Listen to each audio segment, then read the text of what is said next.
Website कोई नया topic नहीं रह गया, हर कोई इसको जानता है।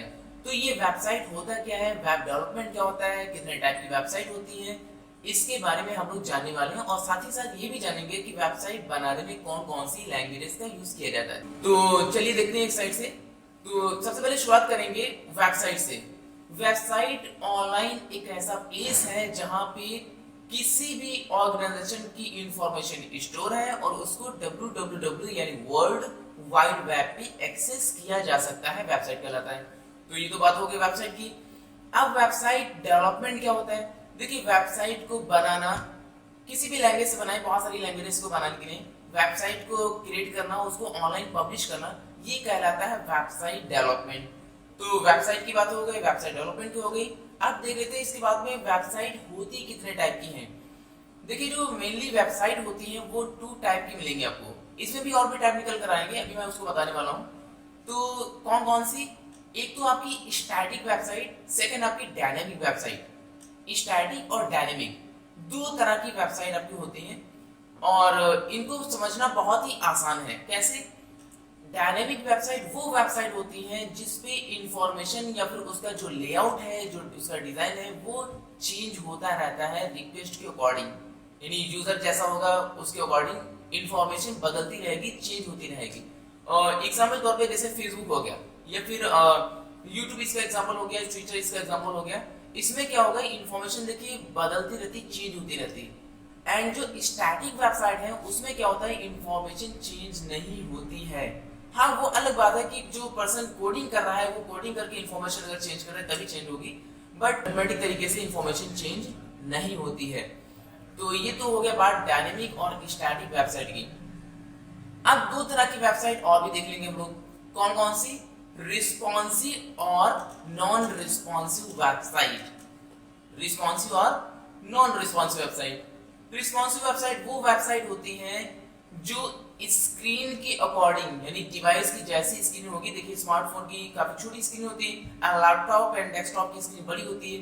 तो वो स्क्रीन के अकॉर्डिंग ऑटोमेटिकली फिट हो जाती है।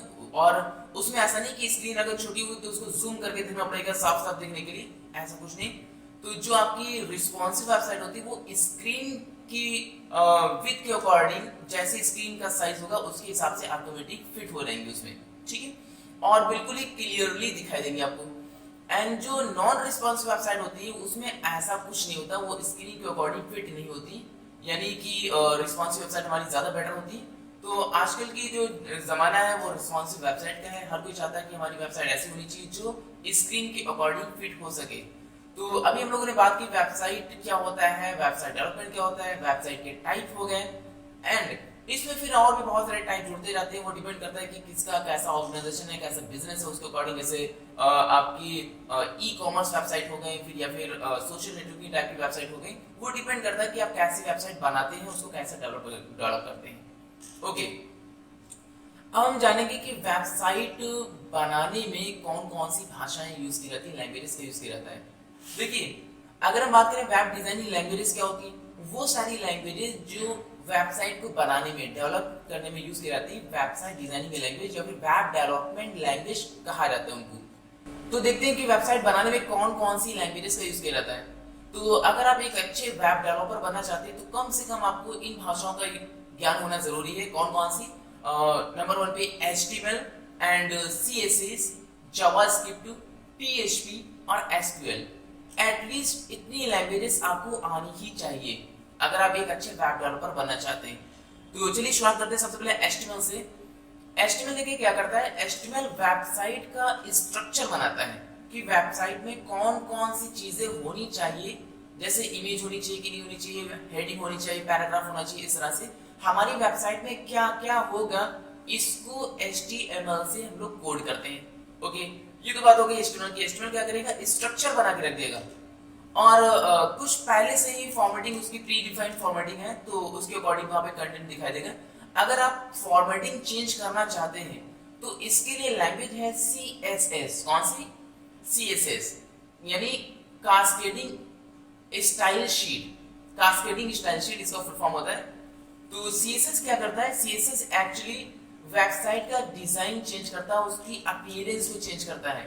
देखिए HTML यानी हाइपर टेक्स्ट मार्कअप लैंग्वेज, ये क्या करता है, वेबसाइट के स्ट्रक्चर बनाएगा। मान लीजिए मैंने कोई हेडिंग बना के रख दी, तो उसकी पहले से ही फॉर्मेटिंग है। अगर आप इस फॉर्मेटिंग को बदलना चाहते हैं, चेंज करना चाहते हो, तो आप CSS का यूज करेंगे कि इसका कलर कैसा होना चाहिए और इसका साइज वगैरह क्या होना चाहिए, बॉर्डर वगैरह तो नहीं होना चाहिए। ये सब काम CSS यानी कास्केडिंग स्टाइल शीट से होंगी। तो HTML किस लिए होता है, वेबसाइट का स्ट्रक्चर बनाने में, कि कौन कौन सी चीजें कहाँ कहाँ पे लगेंगी, क्या क्या होना चाहिए हमारी वेबसाइट में, उसको सेट करने के लिए HTML को यूज करेंगे। एंड CSS किस लिए यूज किया जाएगा, वेबसाइट की डिजाइनिंग करने के, वेबसाइट की अपीयरेंस चेंज करने के लिए। एंड नेक्स्ट इसके बाद में जावास्क्रिप्ट। देखिए जावास्क्रिप्ट ये यूजर एंड पे, यानी वेबसाइट पे क्या होना चाहिए, यूजर जिस तरफ चला रहा है, वेबसाइट को यूज कर रहा है, तो वहां पे क्या होना चाहिए बिहेवियर में, उसका बिहेवियर सेट करेगा। कैसे, जैसे मैं चाहता हूं कि एक किसी बटन पे क्लिक करूं तो कि कोई फॉर्म ओपन होना चाहिए, है ना, या फिर क्लोज बटन पे क्लिक करूं तो फॉर्म क्लोज होना चाहिए, इस तरह से। या फिर किसी इमेज में माउस लेकर जाऊं तो माउस थोड़ी सी ब्लर होनी चाहिए, फिर जूम होना चाहिए। तो इस तरह के जो बिहेवियर है, ये कौन सेट करेगा, ये सेट करेगा जावास्क्रिप्ट लैंग्वेज। और वो किस साइड पे होगी, ये यूजर की साइड पे होगी, यानी बैकएंड पे नहीं होगी, सर्वर पे नहीं काम करेगी, ये यूजर साइड पे कवर करेगी। तो हम लोगों ने बात कर ली HTML की, CSS की, जावास्क्रिप्ट की। नेक्स्ट आपका टॉपिक है PHP। इसका फुल फॉर्म होता है हाइपर टेक्स्ट प्री प्रोसेसर। थोड़ा सा अजीब लग रहा होगा, हाँ, PHP hyper text pre processor इसका फुल फॉर्म होता है। तो ये एक्चुअली क्या करता है, ये सर्वर पे बिहेवियर को सेट करता है, सर्वर पे क्या होना चाहिए क्या नहीं होना चाहिए, ये इस PHP से सेट किया जाता है। और PHP वर्क कब करती है, जब भी हम किसी वेब पेज को एक्सेस करते हैं, तो आपकी ब्राउजर में वेब पेज लोड होने से पहले ये सर्वर पे ही वर्क कर लेता है कि ब्राउजर में क्या क्या डेटा सेट करना वेब पेज के लिए, ये PHP पहले से सेट करके रखता है, जैसा कि आप प्रोग्रामिंग करेंगे PHP में। तो HTML, CSS, JavaScript and PHP। Next इसके बाद में SQL की बात करेंगे। देखिए SQL का फुल नेम होता है structure query language, structure query language. तो ये डेटाबेस के लिए लैंग्वेज है, डेटाबेस में डेटा स्टोर करने के लिए, वहां से डेटा एक्सेस करने के लिए SQL का यूज किया जाता है। एग्जाम्पल के तौर पे, जैसे आपने कोई फॉर्म डिजाइन किया और आप चाहते हैं कि इस फॉर्म का डेटा आपकी वेबसाइट पे सेव होना चाहिए, तो ये जो फॉर्म से डेटा रिसीव करने का वर्क होगा, ये कौन सी लैंग्वेज करेगी, ये PHP करेगी। जब आप सबमिट करेंगे और डेटा सर्वर पे जाएगा, तो इस डेटा के साथ में PHP से वर्क किया जाएगा। एंड PHP के द्वारा ही SQL का बीच में यूज करेंगे और डेटाबेस में इंफॉर्मेशन को सेव कर देंगे। और साथ में डेटाबेस से इंफॉर्मेशन निकालने के लिए भी SQL का यूज किया जाता है।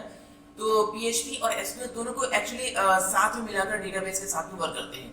तो ये तो बात हो गई वेबसाइट डिजाइनिंग की, वेबसाइट कितने टाइप की होती है। एंड आजकल कुछ वेब कंटेंट मैनेजमेंट टूल बहुत ज्यादा फेमस हो रहे हैं, जैसे वर्डप्रेस हो गया, जूमला हो गया, ये बहुत ही ज्यादा एडवांस लेवल पे हैं। इसमें क्या होता है, आप विदाउट कोडिंग भी वेबसाइट बना सकते हैं। बस जिस एलिमेंट को आपको लगाना है, ड्रैग एंड ड्रॉप करके छोड़ देंगे या वहीं पे उसको टाइप कर सकते हैं डायरेक्टली। तो ये तो बात हो गई वेबसाइट डिजाइनिंग की। आई होप कि आपको समझ में आएगा कि वेबसाइट डिजाइनिंग क्या होता है, वेबसाइट क्या होती है, कितने टाइप की वेबसाइट होती है। एंड वेबसाइट डिजाइनिंग में जो वेब डेवलपमेंट में जो लैंग्वेजेस यूज की जाएंगी, वो लैंग्वेजेस कौन कौन सी होंगी। अगर आपको किसी भी तरह के कोई डाउट्स हैं तो आप मुझे कमेंट्स बताएं, या फिर अगर आप इस वीडियो को NACI पोर्टल पे देख रहे हैं तो आप मुझे चैट बॉक्स में बता सकते हैं।